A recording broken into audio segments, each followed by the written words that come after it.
দাদাজি আমাকে রেখে কোথায় চলে গেল, আমি তো তাকে খুঁজে পাচ্ছি না। দাদা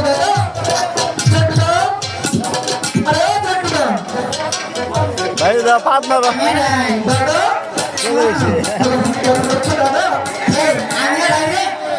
মনে হয় তুমি দাদা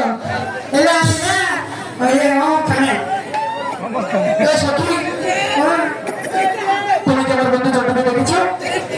না, আপনার বন্ধুকে তো দেখিনি। তাহলে তুমি কোথায় বসে আছো?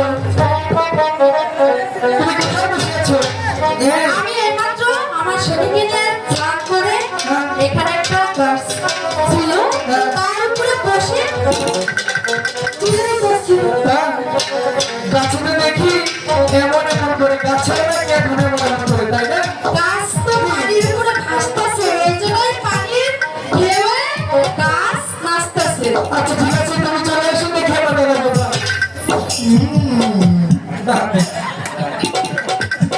কি খাচ্ছে রে ঝিল গাছ, হ্যাঁ?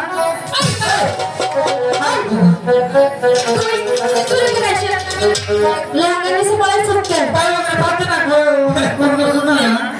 আমি ভাবতেছি, তাই গিয়ে নদীতে হামলা করে দিছে, তাই ছিল না ছিল। তুই আমার পারতেছি। আচ্ছা না, তোর বন্ধু যা এসে আমাকে জিজ্ঞেস করলো, আমি তো জানি না তুই আমার লেহেঙ্গা নিচে পড়েছ। আমি তো ভাবছি যে গাছ পানির ঢেউয়ে নাচতেছে, তার উপরে আমি বসে রয়েছি। তুই এত খারাপ, হ্যাঁ? তাই আমার মানুষ না। আমার ছেলে জানে না, হ্যাঁ? দাদা আমাকে রেখে তুমি কখন চলে এসেছো দাদা?